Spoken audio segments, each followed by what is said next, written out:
Let me just get that on record there. You're okay with recording? Yes.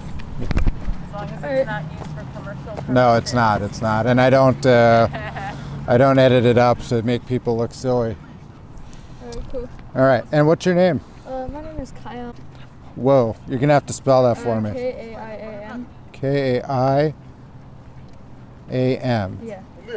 And say it one more time. Kyan. I am. Okay. Just first name is good. Yeah. And so what's your belief? What's my belief? Well, it's about a belief, but I'll have to give you the context. Okay. First. So a couple of friends were hanging out, and they saw these people carrying Trump signs outside of a Target, right? And so they walk up to these people, right? And so these are 13, 14, 15-year-olds. The ones holding the signs or the ones approaching? The ones walking up to Okay. them. Okay, and so these guys have the signs. And so they come up and they try to take the signs. And the people holding the signs are full-grown men, right?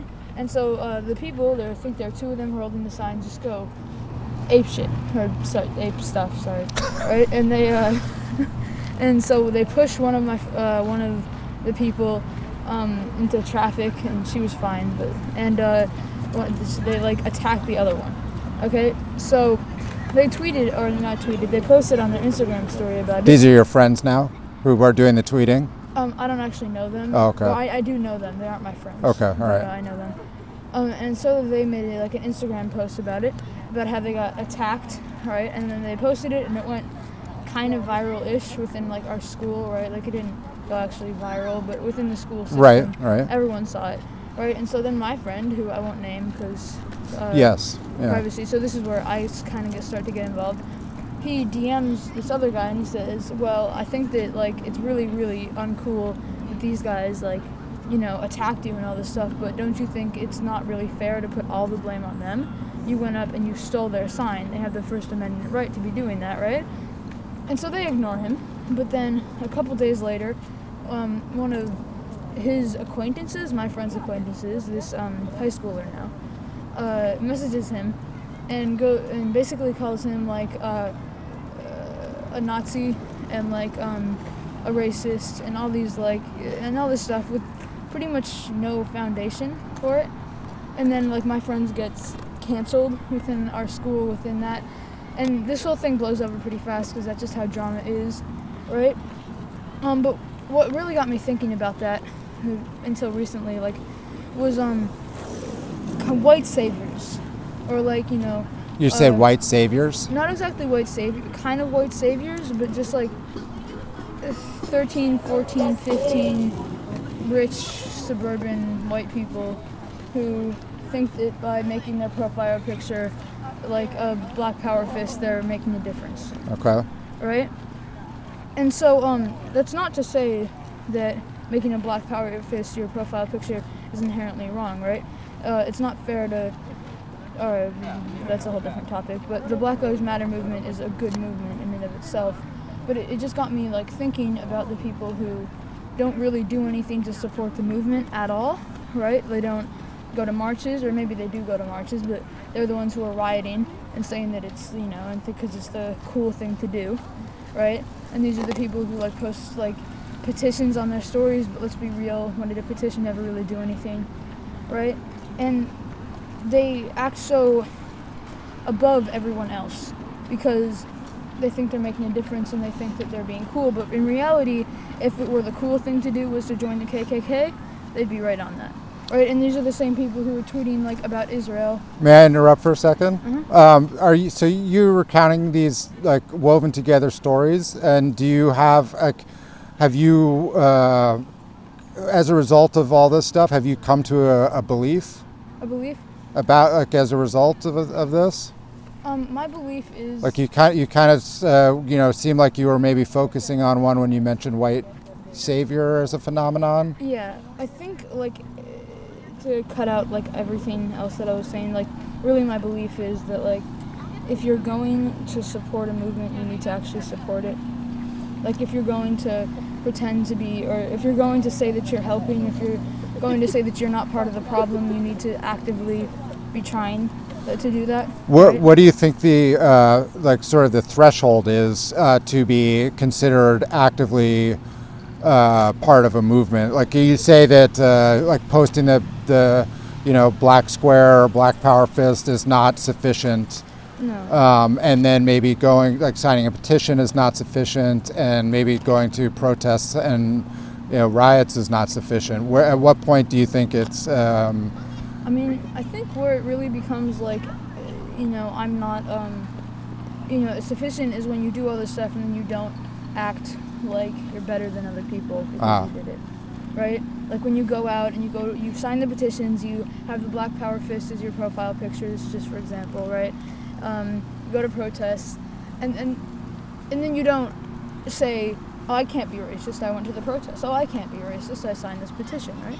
Or like to the point where you're like donating like $5 even. Just when you're our age, that's a lot. Right? So, what I'm hearing you say maybe is that like, in addition to doing a certain level of activity, that you also should maintain, or as part of your activism is to maintain a certain kind of humility. Yeah, exactly. Right, and maybe not force other people or exclude other people who don't think like you. Yeah, and don't act like you are this ultimate non-racism. Like you're this ultimate like perfect human because you've done a couple things that are good. Right? Do you see? Like, it seems like this specific example like affected you and made you think about this a lot. Do you see this as sort of a regular phenomenon amongst your peers? I do. Yeah, I do. Okay. It's like you always see it. Like if you go on Instagram or something, you'll see a lot of posts like, "OMG, can't believe this happened.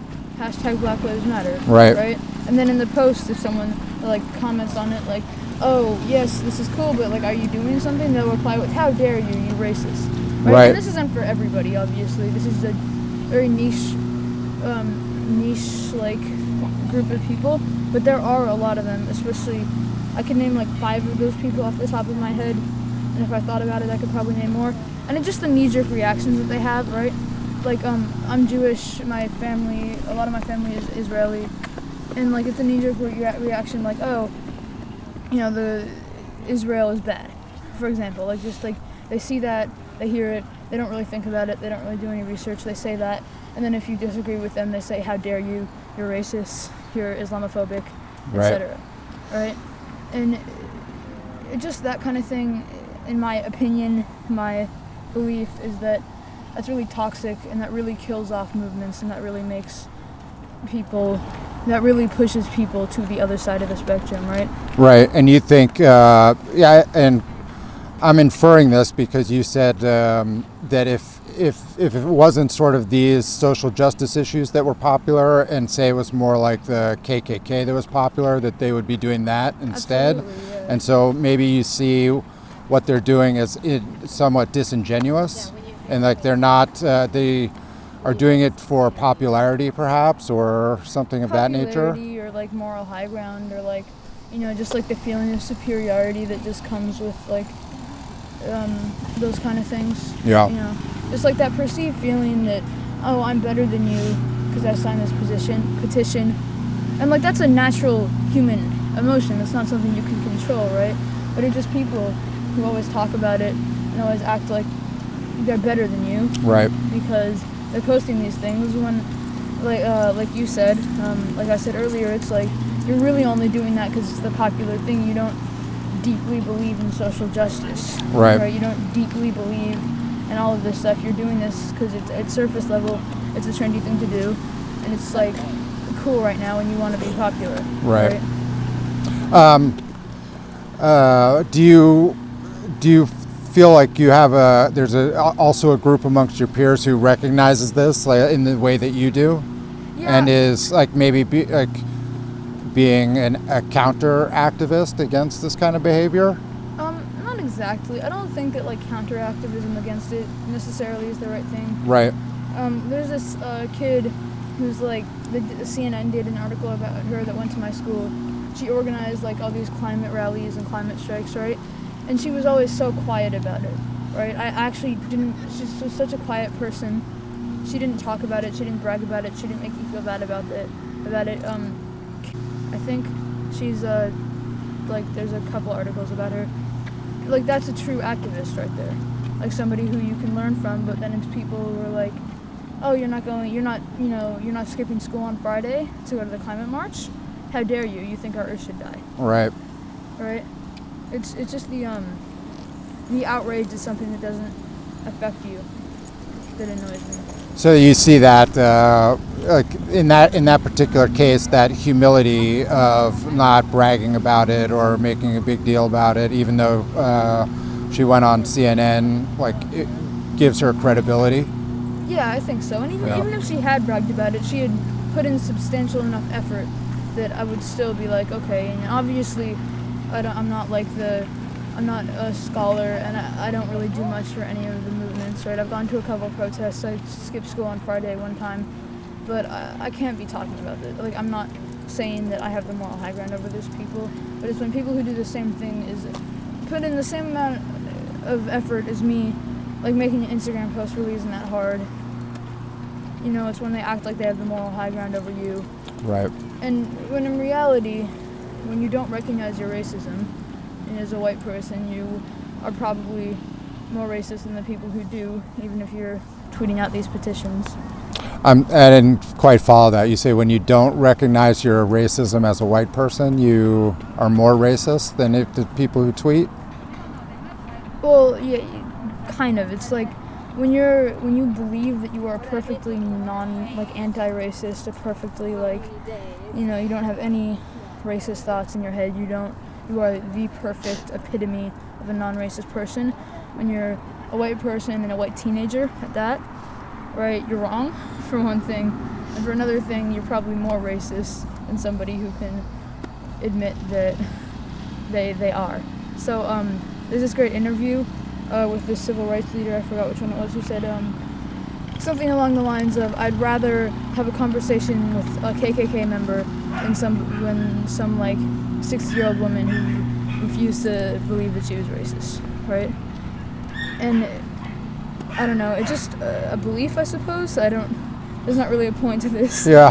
But it's just something that's been on my mind lately. So. Yeah, well, I'm glad I could help you get it off your chest. I'm going to call it good there unless you have Right. something to add. That's all good. Okay. I'm kind of asking everybody at the end of my interviews who they think is going to win the election.